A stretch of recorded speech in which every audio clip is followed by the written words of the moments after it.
I'm Julie Barkey with Session Update. A bill taken up on the Senate floor would raise the state's minimum wage. It currently sits at $6.15 an hour for large employers. That would be raised to $8 an hour. And the $5.25 that smaller businesses currently pay would be raised to $7 an hour. Here's some of the debate from the Senate floor. It is time for Minnesota to take action on raising the minimum wage. Minnesota's workforce is highly educated and highly productive. This strong workforce has delivered a high quality of life for Minnesotans. But unfortunately, Minnesota has fallen behind. The last time we increased the minimum wage was in 2005. We joined Wyoming, Arkansas, and Georgia as the only 4 states with minimum rates lower than the federal wage.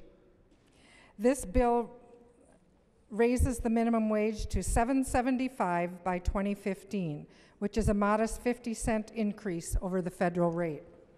Increasing the minimum wage is the right thing to do for Minnesota's low-wage workers, and it benefits the whole economy.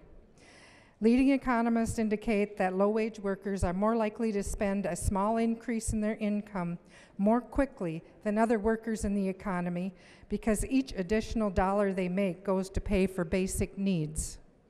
By putting more money into the pocket of low-wage workers, we are increasing total demand for the goods and services businesses sell.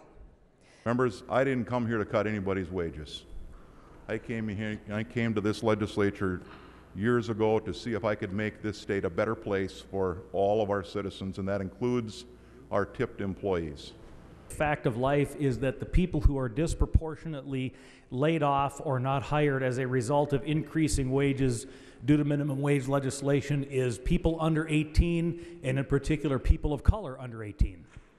So the very folks, like for example, my son works at a small business, a public golf course in Lakeville. He is the most likely not to have a job because of this, or somebody else's son who lives in a different area of the city, or daughter, that we would like to see get a job and learn a work ethic, understand what it is to bring home a paycheck and have to figure out how to use that limited amount of money to take care of the things that they want. So the very people that we should be encouraging to work and trying to help are the people that are most likely to get laid off.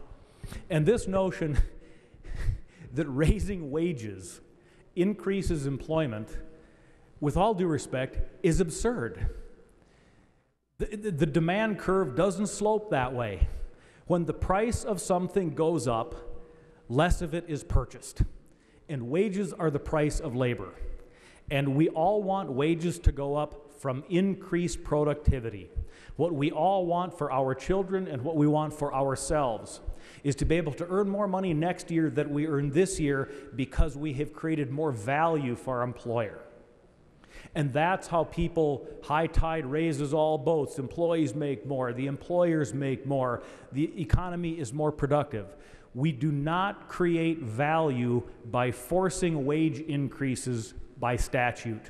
This legislation is a mistake, and I strongly encourage people to vote no. Now we're talking about, even with federal conformity, about a 17% increase in wages that we're going to mandate on people.